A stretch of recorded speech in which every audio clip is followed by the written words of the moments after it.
you know it's time. IAfootball is back, and we've got you covered with everything from the biggest hits to the biggest runs, from in-game highlights to post-game breakdowns. We are here talking any and all high school football. From day one all the way to the dome, we've got you covered at IAfootball. Welcome back, everybody. IAfootball content. It has been a little while. Yes, I am finding an excuse to talk Iowa high school football in February. And we've got a fun little episode today. As many of you know who are fans of the game, we've got new districts coming. And with that comes new changes up and down in the class scene. And we've got some teams that are set to change classes that are very notable. And we've got a fun guest here. Quinn Douglas is joining us. And now if you're a fan of Iowa high school football, if you're on the Twitter scene a lot, you might have seen Quinn's district breakdown. He is someone that's taken a crack at predicting these things before they come out. I haven't seen really anybody else even try to do that, Quinn. So what was that process like, and how'd that kind of start? Yeah, so the state makes it actually pretty easy if you go back, at least in terms of finding out how to do it. Executing it's another thing, but with how they put together the district or the classifications now with pre-reduced lunch, they have an equation to put together. So what I do is, I go in and I calculate. I use the Department of Education's website for they have a spreadsheet with all the enrollment numbers on it. Do it based off of the school building. What I do from there is I just I calculate it together. And I'll go one school at a time. So I'll start alphabetically with however the Department of Education has it. So go A to Z or A to W. I guess there's no schools with Z in Iowa, but go A to W. And what I'll do is first I'll just put down the just raw enrollment numbers 9 through 11, which is what they use to create the beds. Then what I'll do is I'll go back, I'll calculate their free and reduced lunch percentage, and I'll add that to the equation for their enrollment numbers, and that's how you get these numbers. Everybody wonders, how do you get the 0.52 or the 0.58? That's where you get that from, is from that 40% of free and reduced lunch enrollment when you add that on to the beds numbers. So it's usually a process. It probably takes a couple days. There are times if I have a day where I have an afternoon, maybe I don't have a ball game going on, I'll just sit here at my desk at work here at KQWC and just hammer that out. If I don't have anything going on in the afternoon, it's kind of something to help pass the time while also getting me ready for football season, kind of getting an idea of what I'm looking at here. And I will preface it, these numbers are not going to be exact, because Right. with these numbers that we have that Kate's got up on the screen here, they are this year's enrollment numbers, but last year's free and reduced lunch rate. We don't have, the state hasn't released this year's free and reduced lunch rate percentages, so I'm going off of last year's. But the reasoning behind this is to give you an idea of what very well could happen, at least be in the ballpark of that. Yeah, it's not only helping you pass the time, it's helping everyone else in the state prep Yeah. it.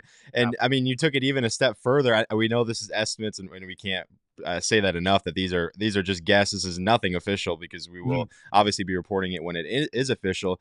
But Quinn, you also kind of took it a step further and predicted the districts that these teams are going to be in. I can imagine what fun that was like, going geographically. I'm not going to put these on the screen because I want people to go to Quinn's Twitter. He just recently put his 3rd edition, I believe. So you're even making changes. You're updating them. I mean, what's that like, and how much fun is that to go class by class and try and see what those might look like?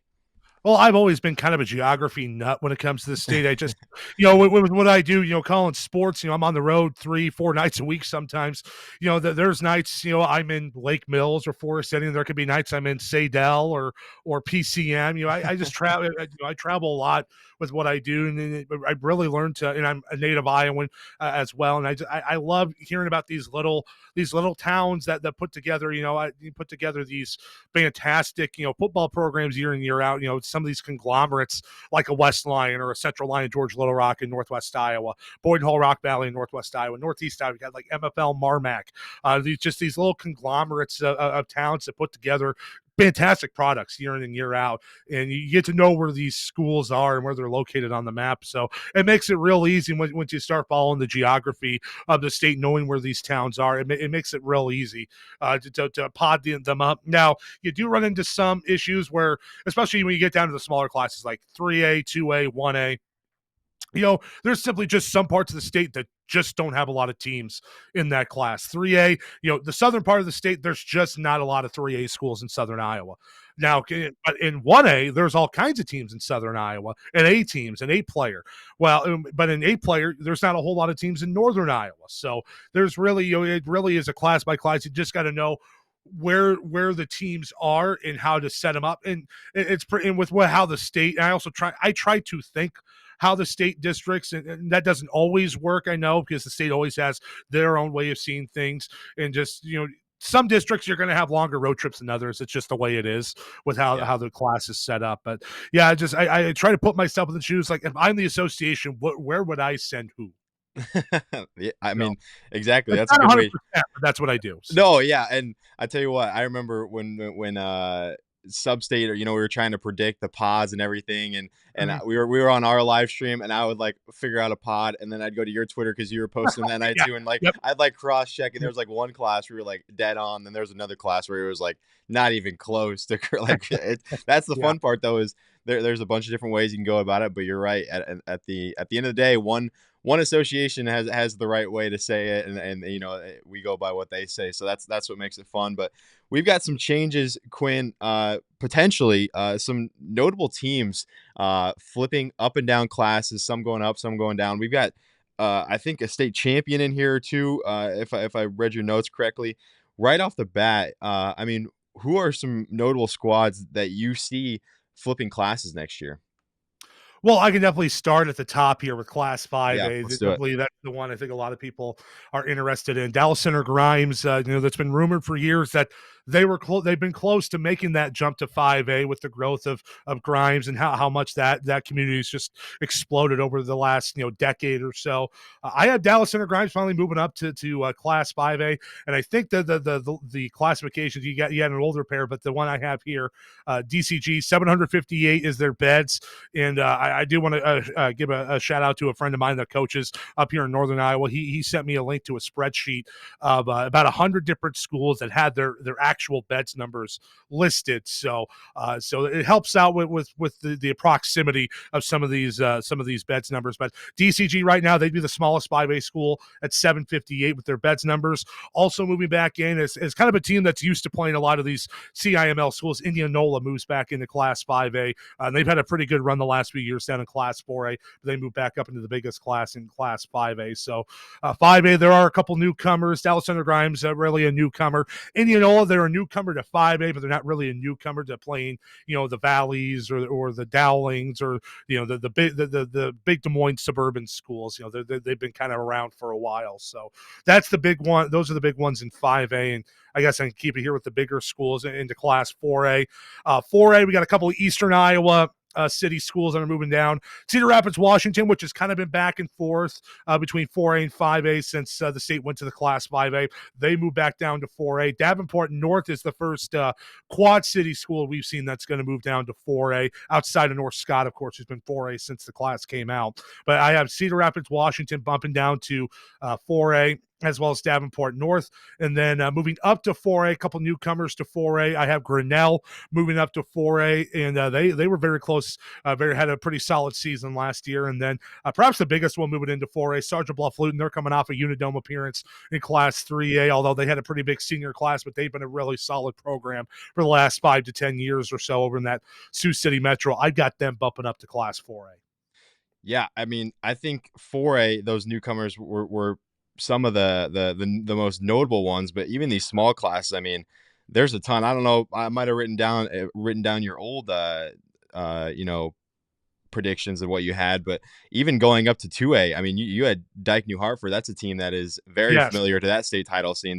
That's one that immediately jumped out to me. And then the other one that really stood out to me going down to 1A was West Lyon. I think that might be the biggest one of all. I mean, I know there's a lot of schools jumping up and down in these middle classes. Maybe hand me a few of the bigger ones. I mean, I even see some more just right off the top of my head. Who are some that kind of stand out to you in these kind of small to middle classes? Yeah, so starting with 3A, I have 3A pulled up here. Moving down to 3A, Winterset moves down to 3A this year, and they're still only just a few years removed off a Unidome appearance, so Yeah. they put together a pretty good run as of late. And moving up to 3A, they could have been 3A very easily last year, just with the way that they are growing. Des Moines Christian, not only do they move up to 3AK, they were a 2A school last year. They move up to 3A. They're already in the top 10 in enrollment Wow. in 3A. They're sitting at 341 because DMC doesn't report free and reduced lunch. So they're sitting at 341. They're already in the top 10 in enrollment in Class 3A for football. A couple others that move up to 3A, Sadell, Greene County, Benton Shellsburg all move up from 2A. Greene County and Sadell, they've had runs in 3A, within the last decade or so, as well as Benton Shellsburg out in eastern Iowa. Class 2A, you brought up Class 2A, Dyke New Hartford, that's a big one. Obviously, they've been a powerhouse in Class A for a long, or 1A for a long time. It's been a while since they've been up in the 2A ranks. They're moving back up to 2A, at least with what I have right now. They're sitting about a little over 203 kids in terms of their enrollment. At least if we're going off playoff qualifiers from 1A from last year, they're moving up. Alburnett moves up to 2A. They're going by leaps and bounds north of that Cedar Rapids Metro. Wilton, they were a consensus top. They were a Unidome team a year ago in Right. Class 1A. They move up to 2A. OABCIG, obviously, there's a lot of noise about them lately with the DeJean family and Jax DeJean, the attention he's getting. They're moving back up to Class 2A, at least from what I have this upcoming year or this upcoming cycle. Woodward Granger, they were kind of a under the radar district champ out of Class 1A. They've got some talent down at WG with Coach Sirkovich and company. I have them moving up to Class 2A, one of the last couple teams in.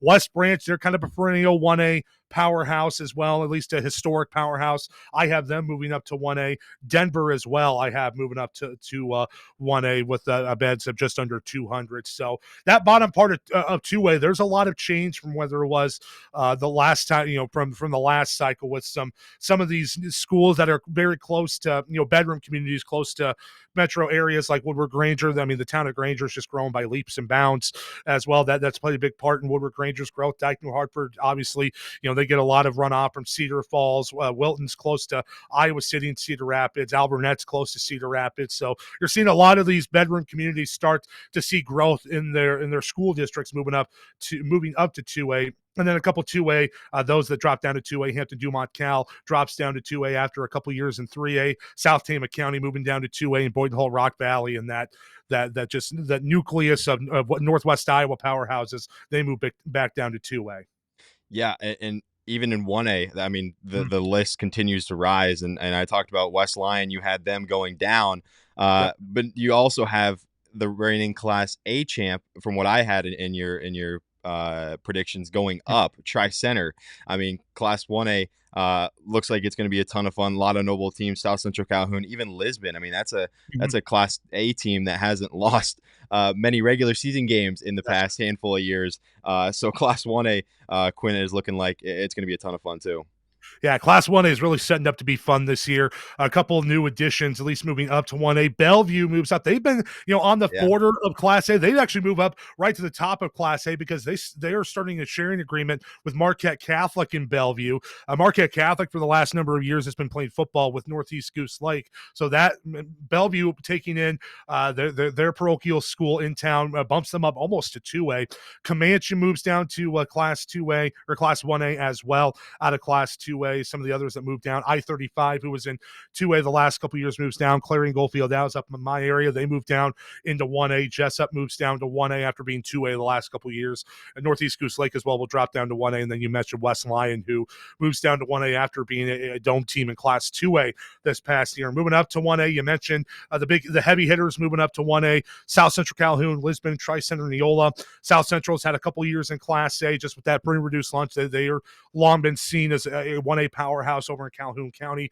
Coach Case got a lot of respect for what he does over in Lake City. They put together a good product almost year in and year out up at South Central Calhoun. Lisbon, they've had a really good run, like you mentioned, the last couple of years. I was actually over there for that playoff game when they faced Madrid, and that was a really fun game between two perennial powerhouses in small school football. And obviously Tri-Center Neola, the defending state champs, and they've got still some good pieces coming back off that state championship team last year, and a couple others Those moving up to 1A include Bellevue, Panorama, Louisa Muscatine, and Alto Aurelia are the others that I have moving up from Class A up to Class 1A.